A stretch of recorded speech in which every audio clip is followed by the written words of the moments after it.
With that, we are going to move on to the National Audubon team. And Troy, if you are ready to share your screen, and I think Jeremiah, hopefully we can hear you whenever you're ready, we'll get started. And then after you present, we'll have you introduce the rest of your team for questions.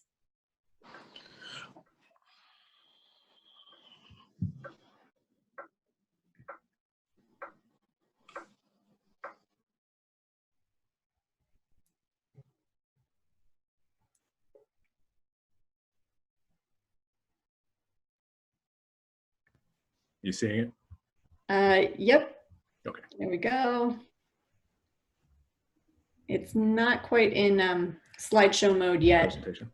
All right. There we go. Looks great. Whenever you're ready. Good morning. My name is Jeremiah Steen. I'm from Audubon Great Lakes, a regional office of the National Audubon Society, where I'm the Detroit Wild Indigo Coordinator, a community engagement program that builds lasting relationships between urban communities of color and their local natural areas. Thank you for your consideration of our projects, Bird Connect Us, empowering communities through migratory bird technology.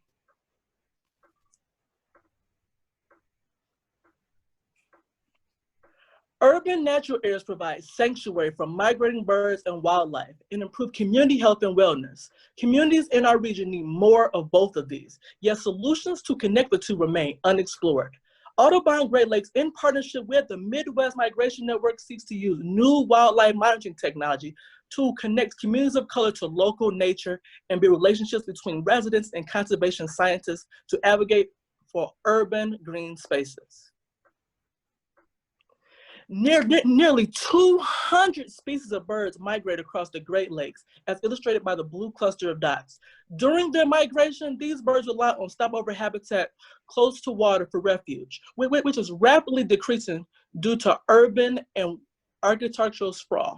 This project will improve our ability to track bird migrations across the region. By understanding where birds are migrating, we will be better prepared to highlight the importance of restoring stopover habitat areas to expanded network of conservation advocates.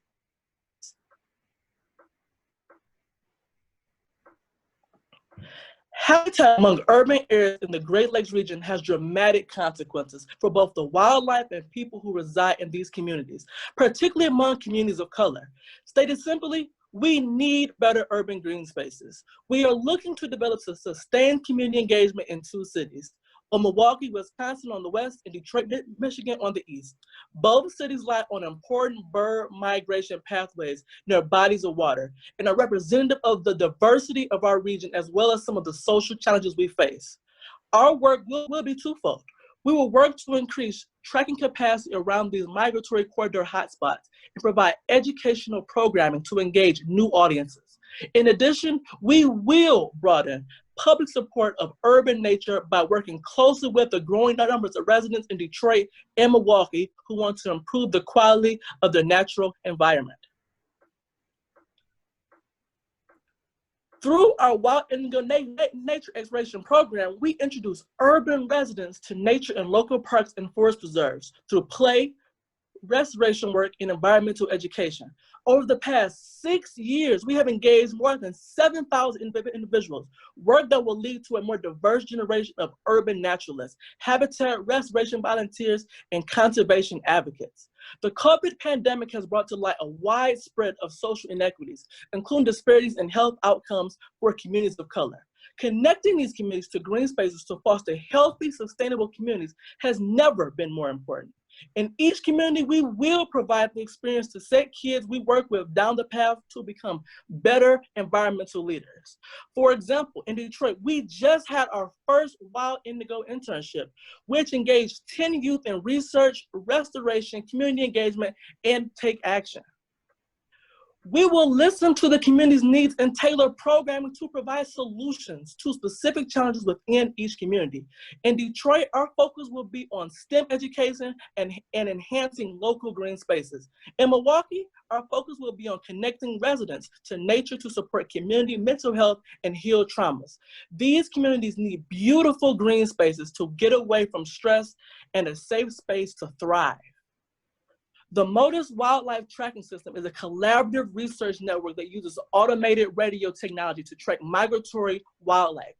We will use MODIS to better understand birds' movements along the Great Lakes. This in turn may guide development and prioritization of natural areas and cities like Detroit and Milwaukee.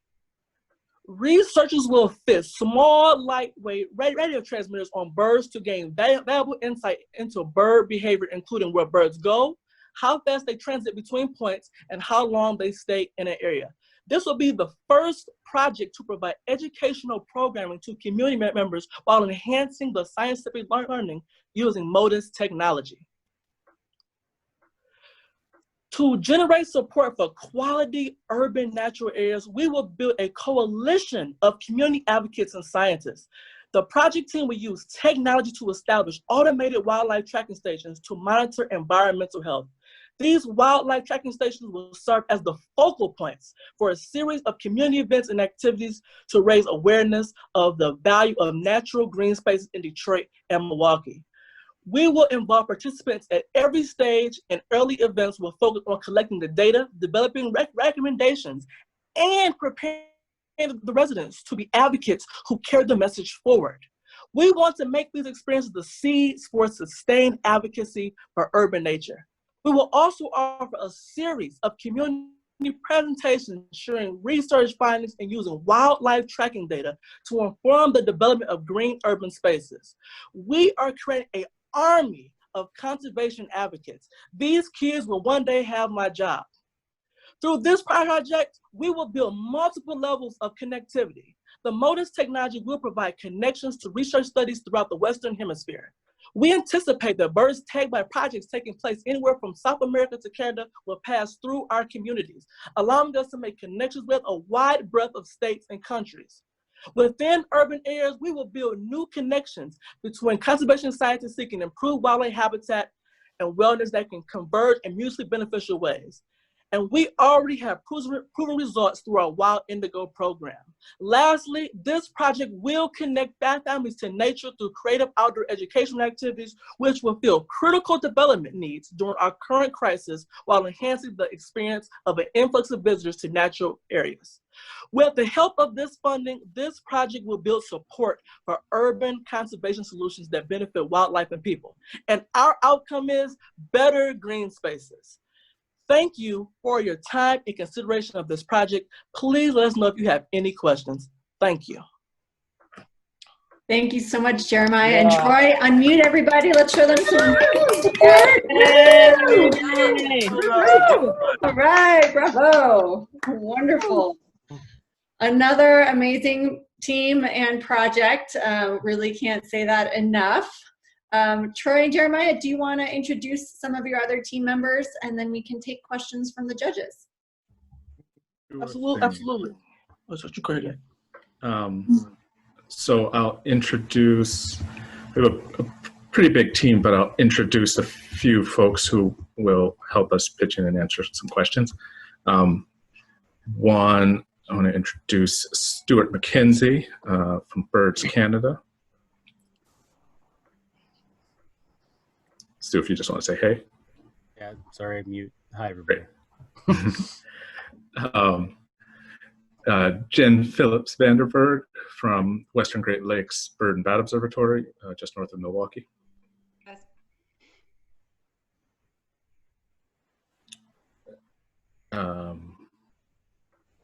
Amber Roth from the University of Maine School of Forest Resources. Hello from Maine. Those are our Midwest Migration Network partners. And then finally, for today, I'll introduce Stephanie Bielke, my colleague at Audubon Great Lakes, our Conservation Science Manager. Hey, everyone. Wonderful. All right, with that, we have 10 minutes for questions. Which judge would like to ask the first question? I'll start. It's hard to follow that passion, that's for sure. Amazing program. I'm curious, you know, you talked about community-driven and the STEM and the mental health parts of your programs. What was the inspiration to bring the tracking dimension? I mean, it's a really interesting tool to use. I'm just kind of curious to the evolution of that part to really bolster what you said was, what, a 7-year effort you already have underway? I can take a first pass and then let some other folks jump in. I would say it's really, the program, Wild Indigo program is part of the Audubon network. It's kind of started with Audubon in collaboration with some other partners. And so bird monitoring is always something Audubon is doing and thinking about and getting better at, and technology is getting better at that. And so in a certain way, it's a kind of parallel path that we really were working to build some community connections, figure out ways to get community more engaged in more authentic, more eye-level ways. And as we do that, and we've developed more opportunities to kind of provide these introductory experiences, it's really just a part of what's always been the plan to kind of build pathways of engagement, build ladders of engagement. And so really taking this opportunity to find ways to build those connections, I think that's the kind of prime connectivity we're looking to build, is that connectivity between community engagement and real science, that has impact and consequence. I don't know if anybody else has anything you want to add to that. Yeah, the only quick other comment I have on that is that we're kind of entering a golden age of tracking technology as well, where this technology is available and presented in a way that can be consumed by the public. And we just need these sort of case studies and perfect examples to get that sort of into the community. And that's sort of part of what this project aims to do. Great, another question from a judge. I have one. Go ahead, you first. Okay. So my question is, and thank you so much for the energy of that presentation. It was great. How has your thinking evolved based on the conditions created by COVID-19 as to how you're going to involve students from these communities of color and other community members to participate in this and to really get the benefits of it, whether in terms of how you can bring it into remote classrooms or just help to make it safer and more enjoyable for all?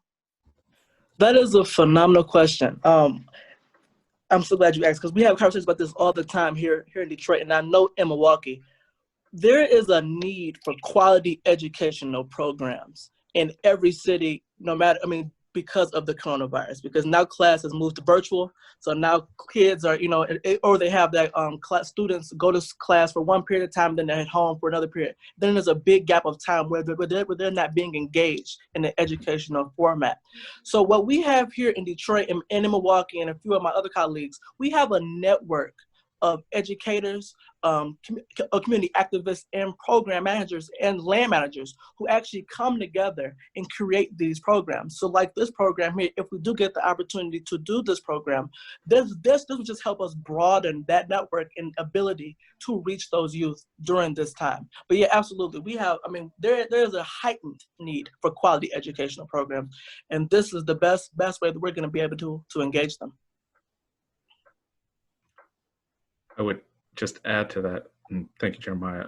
I think we submitted the application right at the beginning of the pandemic, but we were thinking almost immediately, as I think it was before some of the protests started, actually, but we were thinking that the inequalities and the impact of the virus were already pretty evident, and I think we recognized that as this project, having the existence of Wild Indigo and other programs like this, we've been trying to engage with equity, diversity, and inclusion, but the coronavirus has only heightened that need and heightened that focus to figure out what is our contribution to the solution, and so without, we're not going to be able to address every component.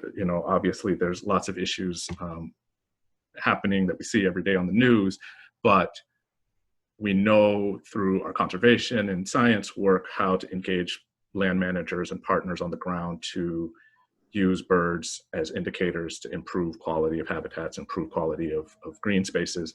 We also know how to engage people in these communities. So really this was an opportunity to think, how do we really push ourselves forward and push ourselves into some of the hard work of building those connections, maybe at some of the hardest points of the science and the community engagement, to really make sure that conservation and can have the impact that it needs to have to address both the health challenge, but the social challenges, and ultimately through that, the environmental challenges we face.